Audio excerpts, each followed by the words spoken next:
desafiantes. ¿Están preparados para pedir perdón si esa es una cuestión innegociable? ¿De qué dices, Andrés? Quizás. Sin arrepentimiento. Exigimos al Congreso y a toda la institucionalidad del Estado ceñirse estrictamente a lo determinado por la Corte Constitucional y no variar más ni una coma el acuerdo final de paz. En algunos casos amenazando. La implementación se convirtió en una fastidiosa, asquerosa renegociación y esto no puede continuar así. Y ahora con candidato presidencial y 10 curules en el Congreso aseguradas sin haber logrado ni un solo voto. Entramos de lleno en la contienda política de 2018 con candidatos propios para la presidencia y el Congreso de la República. Y vamos a asegurar que no va a haber impunidad, pero sí vamos a tener que ser generosos porque de otra forma no entregan las armas. ¿Y el gobierno nacional del lado de quién? ¿Y la reparación a las víctimas? ¿Para cuándo las respuestas ante la justicia? Hoy en el programa La Noche de NTN 24, el escritor, analista político y director de la Fundación Paz y Reconciliación, León Valencia, junto al ex viceministro de Justicia, Miguel Ceballos, analizan la forma como el partido FARC inicia su participación en política sin haber recibido ninguna sanción por los crímenes que cometieron y sin haber reparado a alguna de sus víctimas. Revelamos en primicia los reportes de la Procuraduría que dan cuenta de las inhabilidades políticas que, pese a estar suspendidas, aún aparecen reseñadas contra Timochenko, el nuevo candidato presidencial de la FARC. Comienza La Noche bajo la dirección de Claudia Gurisati.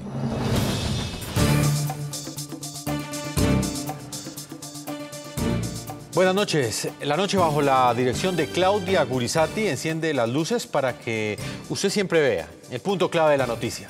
Soy Jefferson Beltrán. Bienvenidos. La noticia, la controversia y en algunos sectores la indignación que genera la participación en política de integrantes de las FARC, quienes, pese a estar condenados y procesados por delitos de lesa humanidad, podrán acceder a curules directas en el Congreso y postularse como candidatos en las elecciones del próximo año sin pagar ni un solo día de cárcel, ni un solo día de pena.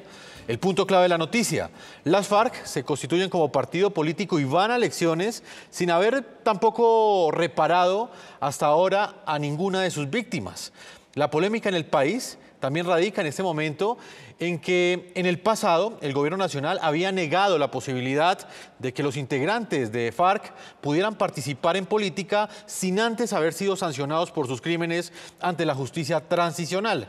Hoy la realidad es completamente diferente y el tiempo terminó dándole la razón a aquellos sectores que habían manifestado una serie de preocupaciones sobre el acuerdo de paz, pese a que muchos o muchas de esas dudas fueron calificadas en su momento, es decir, en el pasado, como mentiras.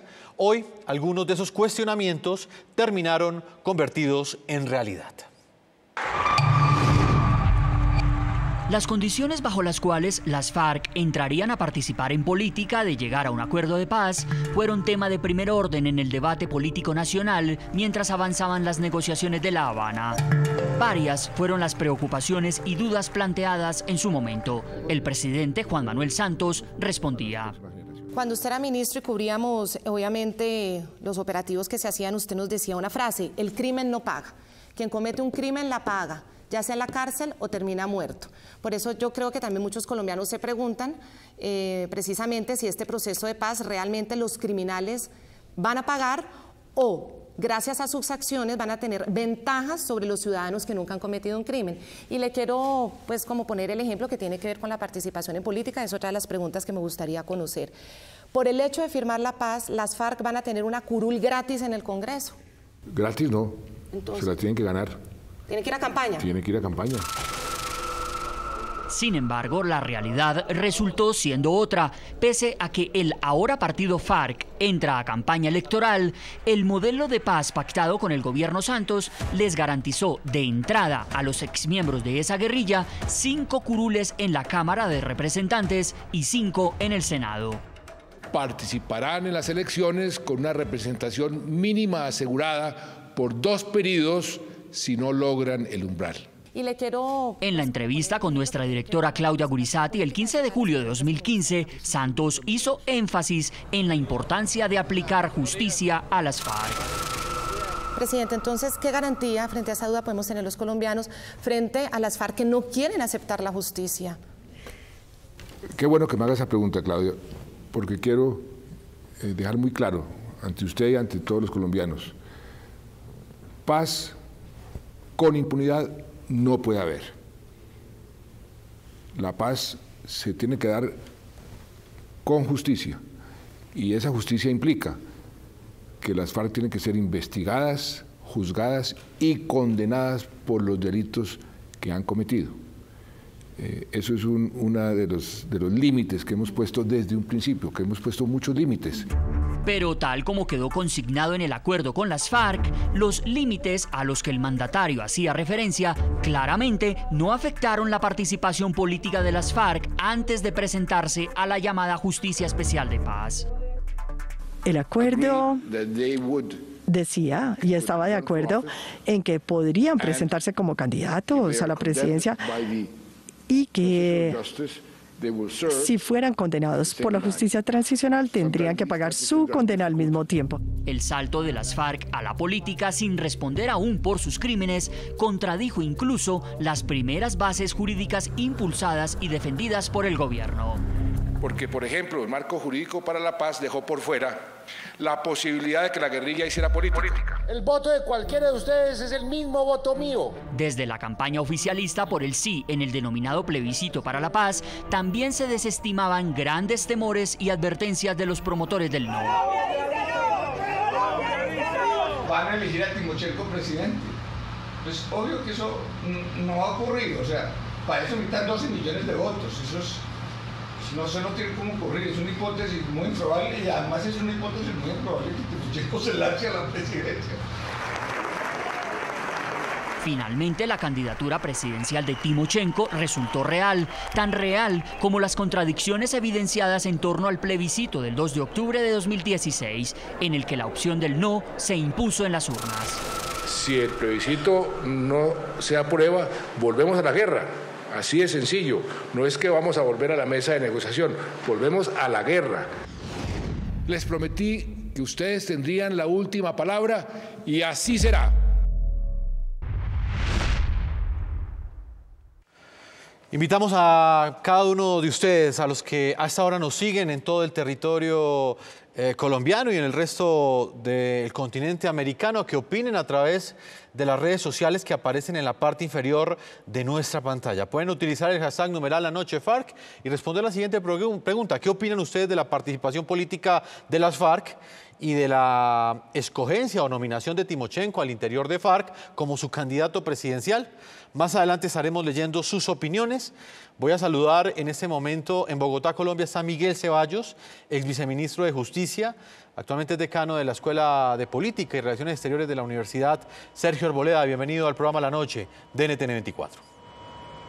Jefferson, muy buenas noches para usted y para todos los televidentes.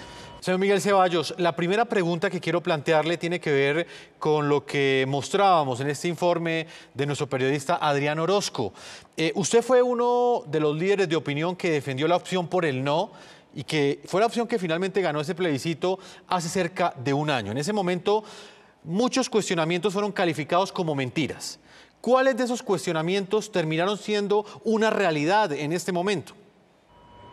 Sí, Jefferson, tristemente todas las advertencias que nosotros hicimos estaban o tenían un fundamento. Hoy, tristemente, el país se está dando cuenta de que hubo un gran engaño a aquellos que votamos por el no, tratando de que esos acuerdos estuvieran conformes con la Constitución y la ley. Lo primero, nosotros siempre advertimos desde los sectores del no que no se podía crear un tribunal con más poder que las cortes del sistema ordinario de justicia, es decir, que estuviera por encima de la Corte Suprema, del Consejo de Estado, y nos dijeron no, nunca va a pasar eso, y hoy lo vemos. Hoy vemos que la JEP, en el momento en que empiece a operar, va a poder revisar condenas que ya estaban en firmes contra los directivos de las FARC, incluso va a poder modificar esas condenas para permitirles a ellos participar en política. Y eso no está bien porque viola todos los principios del Estado de Derecho, del equilibrio de los poderes. Esa fue la primera advertencia y se está confirmando. La segunda, siempre dijimos que los cabecillas de las FARC no podrían hacer política sin haber pasado por la justicia. Ese es un principio universal. Nosotros no podemos imaginar cómo una persona que tiene no solo acusaciones, condenas en firme de la justicia ordinaria, pueda presentarse como candidato a la presidencia de la República y en un momento dado se presente una contradicción de este tipo. Jefferson, póngase usted a pensar que Timochenko o cualquiera de los líderes que van a ser candidatos en el Congreso lleguen a sus cargos y sean condenados, incluso por la JEP. En ese momento tendríamos la contradicción de que tendríamos legisladores en el Congreso condenados por graves delitos y un presidente en la Casa de Nariño pagando casa por cárcel en el Palacio Presidencial. Eso no lo puede permitir este país.